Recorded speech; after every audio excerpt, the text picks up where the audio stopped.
There are moments that don't feel like turning points, just seconds, accidents, a blink. On a plane, a seat number, a stranger you didn't mean to lean on. But sometimes, it's those moments the world never forgets. A grainy security camera still. A man walks away from gate 43. A woman remains seated, holding something tightly in her hand. No one knew her name. Not yet. A judge slams a gavel. Headlines blur. Custody war erupts after mysterious encounter. Who is she? Why is he protecting her? The only question anyone could agree on was this. Why her? A woman stands behind a door, camera on her back. She doesn't move. Someone knocks, once, then again. She didn't speak to the press. She didn't ask for a lawyer. She didn't run. But something had been left behind. Torn paper. A small stuffed animal. Forgotten on a courtroom bench. A flash drive. Sealed in a plastic evidence bag. A note. A file. A record. No one was supposed to hear. A voice recorder clicks on. We hear nothing, just the hum of a quiet room. What was said inside that room, what she whispered before the verdict, was enough to make him walk away from a billion-dollar deal and walk back into her life. They say he vanished, an airport terminal, a man in a hoodie. He looks up at the departures board. His name isn't listed. 6 years. No interviews, no public records. Until that one flight, when everything started again. A torn napkin, handwritten message. One word stands out. Remember. Whatever happened in that seat, whatever was exchanged, it wasn't casual, and it wasn't forgotten. A child crying in the hallway. Someone pacing outside a locked room. A folder, marked sealed. She said she didn't know who he was, and maybe she didn't. But someone did. Someone who wanted her silenced. Shadows crawl across her apartment wall. A phone rings, goes to voicemail. So, what was she hiding? What was he protecting? And who's been watching, quietly, from the beginning? Security footage. Her head resting gently on his shoulder. His eyes wide open. It wasn't just a nap. It wasn't just a flight. It was the beginning of the most questioned silence in recent history. Every day started the same, before sunrise, before silence even finished speaking, and long before she was ready. Her daughter, Lena, asleep under a cartoon blanket. Grace quietly dresses. By flashlight, Grace Jordan was tired, not just in her bones, but in the parts of her soul she no longer talked about. A hospital. Grace in scrubs. She holds an elderly man's hand, smiles as he coughs. 12-hour days as a nurse assistant. Wipe, lift, listen, repeat. No glory, no shortcuts, just a name tag and a spine that refused to bend. Then, straight to shift 2. A diner at night. Grease on the counter. She scribbles orders. Someone snaps fingers at her. Tips weren't generous, but her landlord wasn't generous either. Back at home, she checks Lena's homework, smiles, but the smile fades. A final notice letter is tucked under the door. Grace was proud, too proud to ask for help, too burned to believe anyone would offer it without a price. Her phone rings. She ignores it. Family court, Office of Custody Appeals. Her ex wanted Lena, and this time, he had a lawyer, a new wife, and a full-time income. Everything the system likes to see. Grace, outside the courthouse, alone on a bench, her eyes hollow, but dry.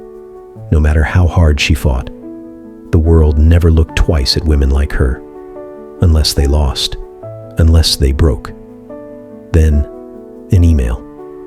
Subject, training conference, 1 seat left. She hesitates, then clicks, confirm. The flight wasn't for luxury, it was a chance. One step toward a higher certification. One way to prove she was worth more than the court said. She kisses Lena goodbye, leaves her at a neighbor's, and holds on. Just a second longer.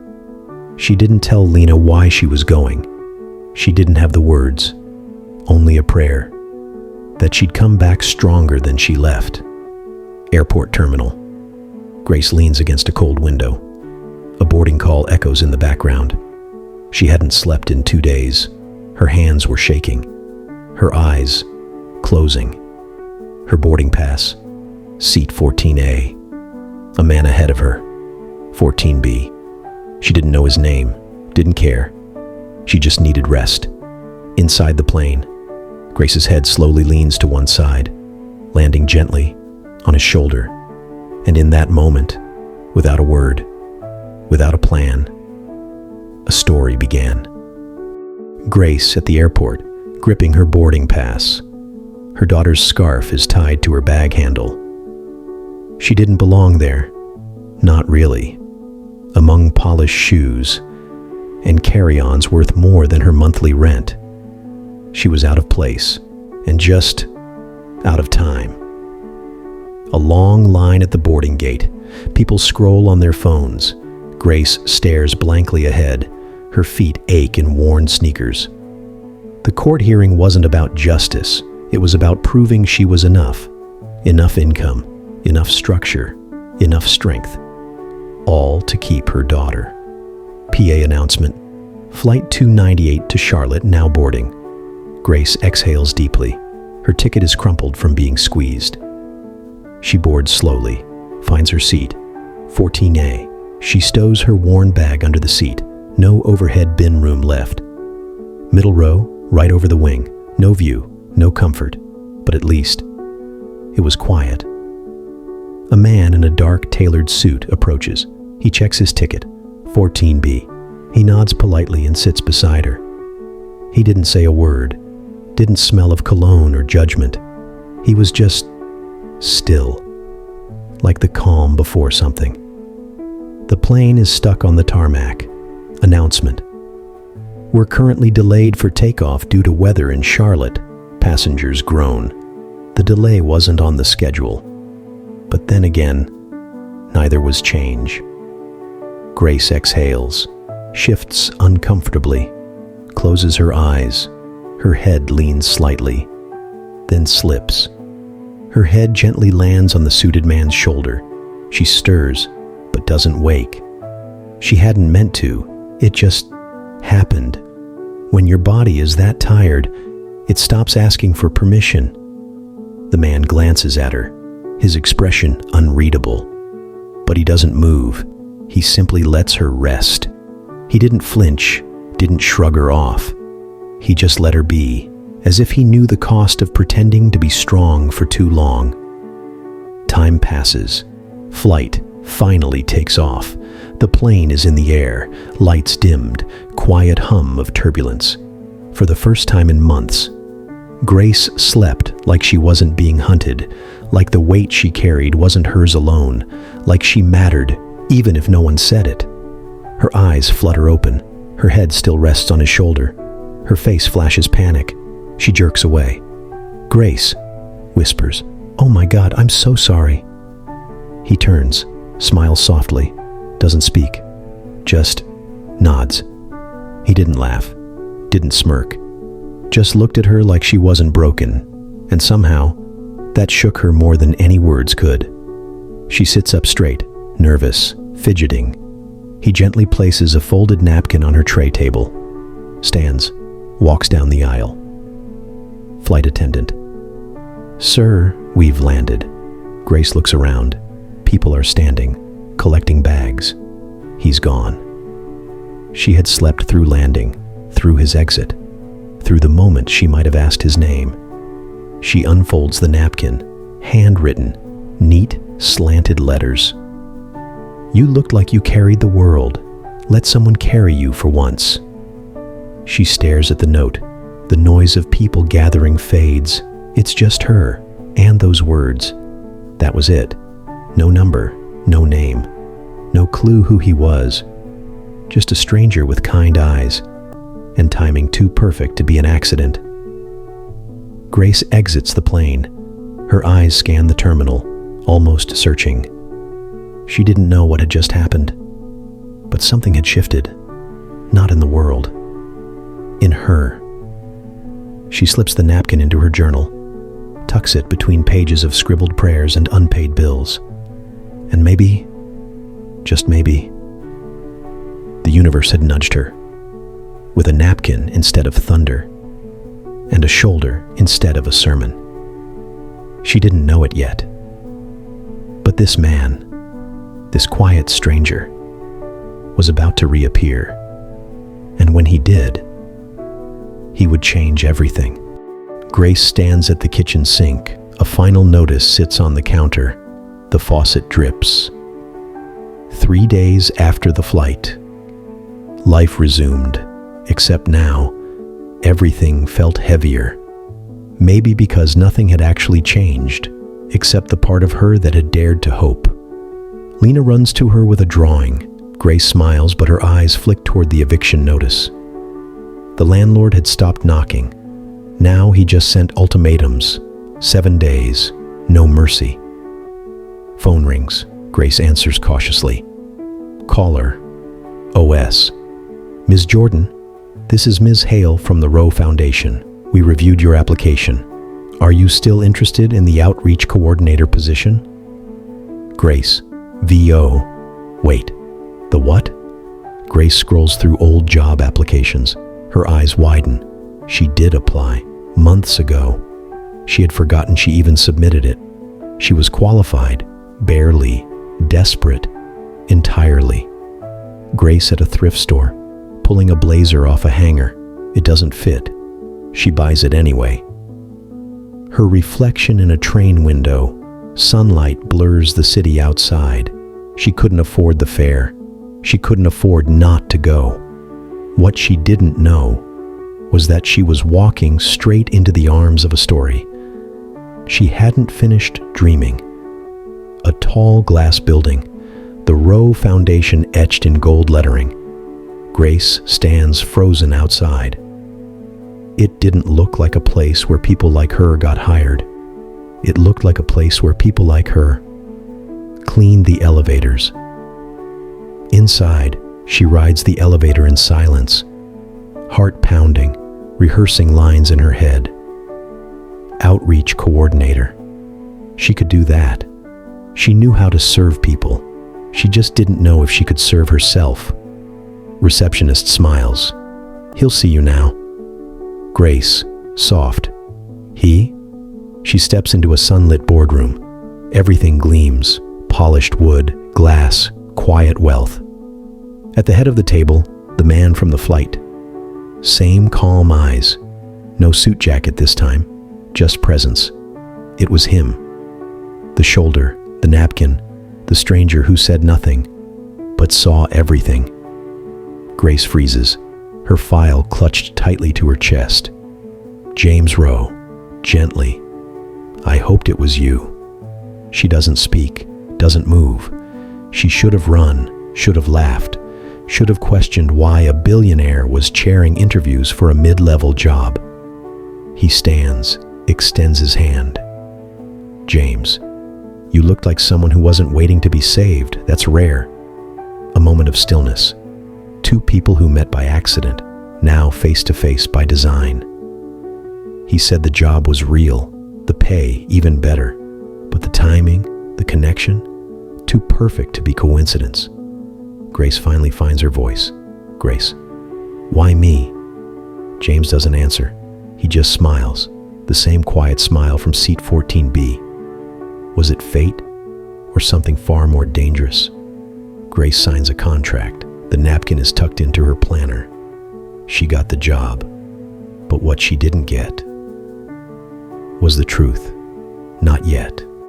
Grace at her new desk. Small, quiet corner in the community wing of the Rowe Foundation. She watches others walk confidently past her, heels clicking, voices echoing. It was the kind of job where you smiled too much and pretended the coffee wasn't cold. where you said yes, sir, to people who didn't know your name, where you stayed invisible and safe. Grace opens a file. Community outreach strategy. She sighs, draws a doodle in the margin. She had always been strong, but strength built on survival can make you suspicious of kindness, especially when it comes gift-wrapped in a man with a private elevator. James appears at her office door, holding a thin folder. James, gentle. Walk with me? They stroll through a quiet hallway, glass panels looking out onto the city. He hands her the folder. Grace, hesitant. What is this? James, a new role, head of PR and community engagement. More responsibility, more pay, more impact. Grace stops walking. Grace, why? James, because I believe in people who fight uphill and still show up. She flips the folder open. Salary, double her current pay. Benefits, a corner office. Grace lowers the folder. This doesn't make sense. James, soft smile. Neither did you falling asleep on my shoulder. But here we are. Beat of silence. Grace's guard slams back up. Grace, this is a setup. Some twisted charity experiment. Pity hire with a makeover and press conference. James's smile fades. Grace, firm. I'm not a project. I'm a person. She presses the folder back into his chest. Grace, conted. I don't need your kindness. I need rent money and custody of my daughter, not your approval, not your spotlight. She turns, walks out. The offer was real, so was the fear that followed. Because when you've only known hard love and hard lessons, even safety can feel like a trap. Grace walks home in the rain. No umbrella, no expression. She had learned how to carry her pain with pride. What she hadn't learned was how to let someone carry part of it with her. Next morning, James sits at his desk. His assistant walks in. Assistant, should we prepare a second offer? She might come around. James, quietly, looking out the window. No, if it's real, she'll come to it on her own. Back to Grace. At home, looking at Lena's school photo taped to the fridge. He didn't chase. He didn't push. And somehow, that unsettled her even more. Grace walking Lena to school. Wind picks up. A man across the street stares too long, raises his phone. Snap. Grace had walked a fine line her whole life between being invisible and being misjudged. She never imagined the moment that changed everything would be the one where she simply slept. Scene shifts. Grace's phone buzzes. A coworker texts her, "You should see this." A link. She taps it. A tabloid headline, "Who is the woman on Billionaire James Rowe's shoulder?" Grace asleep, head resting on James mid-flight. Caption, "From waitress to Wall Street?" Her heart drops. More headlines flash rapidly. She targeted him. Unknown mother, mysterious connection. Gold digger or guardian angel? Her name, her face, everywhere. She had done nothing, and now she was everything. Grace walking into work. Phones stop ringing. People whisper. Someone smiles too wide. At her locker, she finds a printout of the photo. Someone wrote in pen, "Nice catch." Her breath quickens. She tears it up, but her hands shake. Outside the courthouse, reporters shove mics at her. One shouts, "Reporter, are you dating James Rowe? Was the flight staged?" Another, "Are you after custody or a payout?" Grace storms through them, shielding her daughter. Lena clutches her hand, scared. Grace, snapping, "Back off." Cut to courtroom. Her ex-husband's lawyer raises a tabloid during the hearing. Ex's lawyer. This is a woman entangled in questionable relationships. One must ask, Your Honor, is this stability for a child? Grace's jaw clenches. Her voice doesn't come. They weren't just attacking her motherhood, they were rewriting her identity, one photo at a time. Cut to a quiet studio. James sits across from a journalist. Interviewer: "Are the rumors true? Is she someone special?" James looks down, takes a breath. Then, James measured. "She fell asleep on a flight, that's the headline. But I saw someone exhausted, carrying everything alone." Pause. If kindness is a crime, we're all guilty. If compassion makes her a target, then the world's broken, not her. Cut to social media reaction. Clips go viral. Tweets flood in. Hashtag trends. Let Grace breathe. Human, not headline. In a world that devours people for being real, he stood still, and for once, let her story breathe. Grace at home. Curtains drawn. Lena asleep. She opens her inbox, 86 unread messages, a new one from the foundation. "The PR position is still yours, if you want it. No questions, no cameras, just the work." She clicks reply. Types, "I'll take it." She didn't trust him. She didn't believe in fairy tales. But she believed in surviving. And right now, that meant saying yes. Grace walks back into the Rowe Foundation. She passes James in the hallway. They don't speak, just a nod, like two people silently agreeing. No saving, no rescuing, just movement. There's a moment in every story, a quiet place between holding on and letting go, where the past dares you to look back, and the future waits to see if you'll move. Grace was standing in that place now. The job hadn't solved her life. It just gave her new questions to wrestle with. Questions like, can you trust someone who shows up when you're no longer falling? Can you start over without burying who you've been? And if the world is watching, are you allowed to heal out loud? But time never asks if you're ready. Her ex-husband didn't wait. He filed for full custody, again. Claimed the attention was unsafe for Lena. Said the influence around his daughter was inappropriate. He called her reckless, unfit, manipulative. And this time, he had the media on his side. Grace wasn't just fighting for her child anymore. She was fighting to prove she wasn't the villain in someone else's rewrite. And while the world judged her in headlines, James was fighting his own quiet war. Someone inside his company, someone close, leaked internal documents, twisted narratives, framed him for mismanaging funds, said the foundation had become a personal playground for emotion, not impact. The board turned, investors wavered, and for the first time in a decade, the man who had never needed to explain himself was on the defense. He could have walked away. He could have distanced himself from her, from all of it. But he didn't. He stood still, and the silence between them became something more than survival. It became solidarity. They were both being dragged in different courts, one legal, one public, both brutal. But in the middle of the noise, on a day when everything seemed to press down harder, Grace did something no one expected.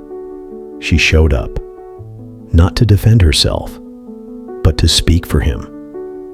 She walked into a press room, trembling but steady, and said 3 sentences that changed everything. "I never asked him for anything. I never expected him to stay. But I've learned that real kindness doesn't ask for cameras." She didn't cry.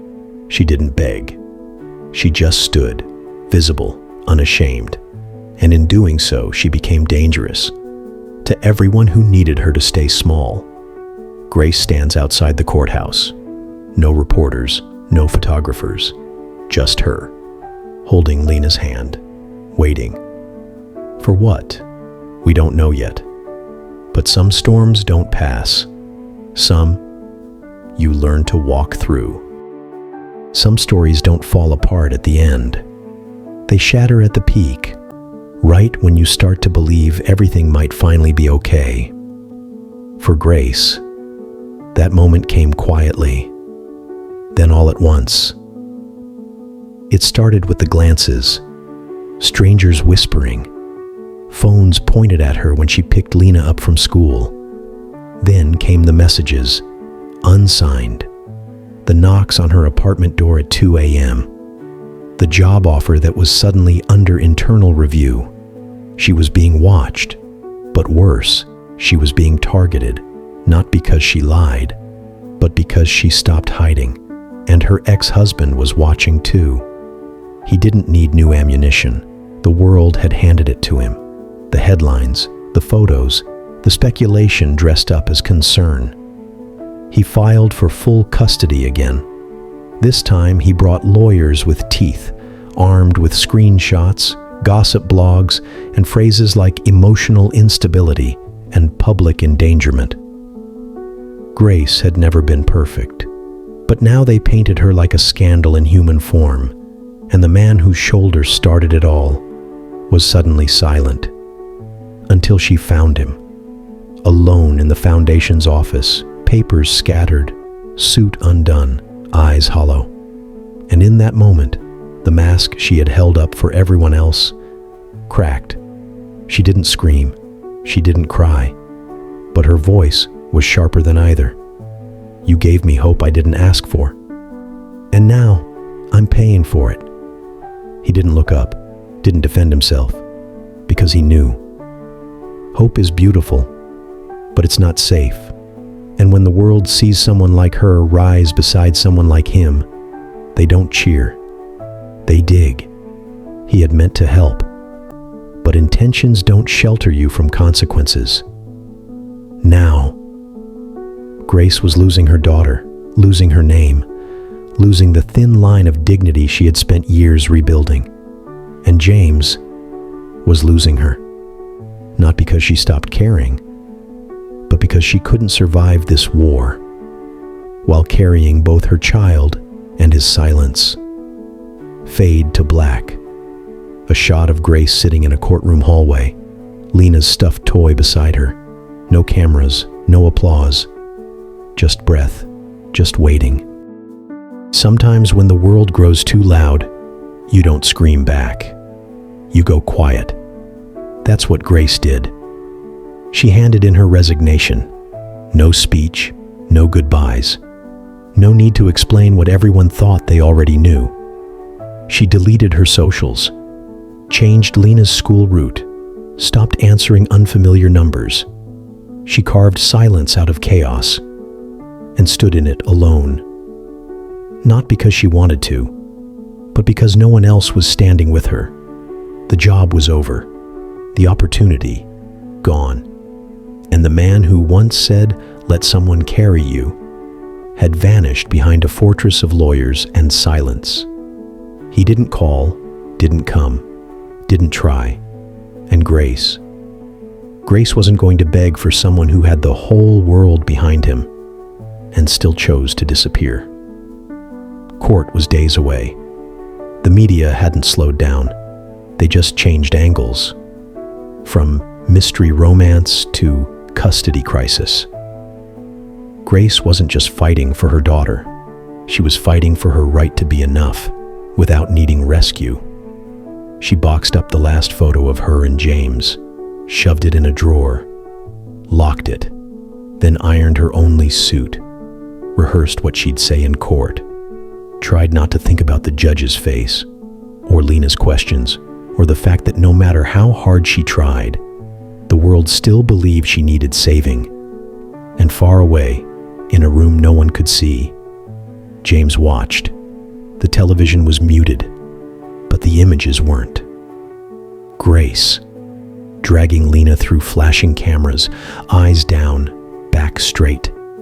He had built companies, negotiated billion-dollar deals. He knew what it meant to take a loss. But this wasn't business. This was something else. He'd given her silence, thinking it would protect her. Now he saw what it had cost.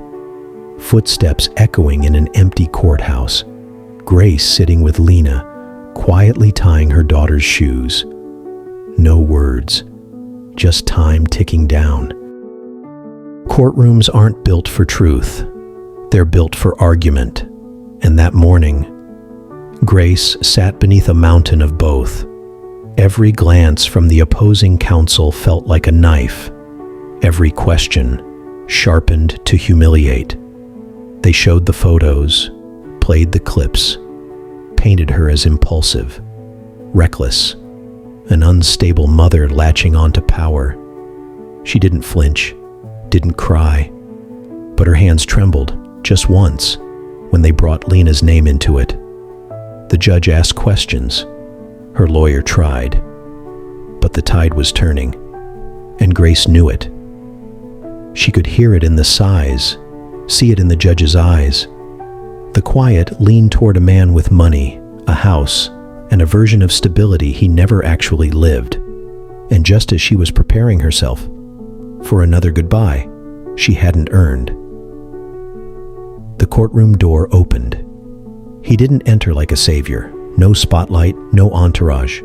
Just a man in a quiet suit who had finally decided silence was no longer protection. It was abandonment. James Rose stepped forward. No objection. The judge stared. The room buzzed. And then, the unthinkable. He asked to speak. Not as a billionaire, not as a CEO, as someone who had once been a child too. I was 8 when I lost both my parents. The world treated me like a problem to manage, but there was a nurse who sat with me after I screamed myself hoarse. She didn't say much. She just stayed. That woman reminded me of Grace. I don't love her. I don't want anything from her. But I know what courage looks like when it has nothing left to prove. He paused, looked toward Grace, then turned back to the judge. I've spent my life building systems that reward profit over people. But if there's one thing I'm certain of, it's this. A child deserves to stay with love. And that's all I see in her arms. Silence. Real silence. Not the courtroom kind. The kind that happens when truth walks in unannounced and no one knows what to do with it. The judge looked down. The lawyers shuffled papers. And Grace, she finally let her tears fall, not from fear, not from defeat, but because, for the first time, someone had spoken for her without speaking over her. Final shot. Lena reaches up from the bench, wraps her fingers around Grace's hand. No words, just warmth. And James, walking out the back door, not looking for applause, just peace. The decision didn't come with fireworks, just paper, signatures, and the finality of a gavel tap that would change her life, not erase its weight. Grace didn't win everything, but she didn't lose herself. Shared custody, not perfect, but power reclaimed, on her terms. As the judge exited, the courtroom erupted, not with chaos, but with quiet awe. Some clapped, others whispered. A few journalists lowered their cameras, as if shame had finally found its place. And when she stepped outside, they were waiting, not to mock, but to witness. A crowd had gathered, strangers, mothers, working women, men with daughters. They didn't chant slogans. They chanted her name. Grace, we see you. You're not alone. And for the first time in a long, long while, Grace smiled without needing to explain it. That night, the apartment felt different, not bigger, not richer, just still. Lena was asleep, clutching the same worn stuffed bunny she'd carried since the custody battle began. The fridge still hummed, bills still stacked, but peace, even temporary peace, felt like a kind of wealth she'd forgotten how to measure. Then she saw it, a box, on the kitchen table. No delivery label, no courier slip. Just a simple, matte black box.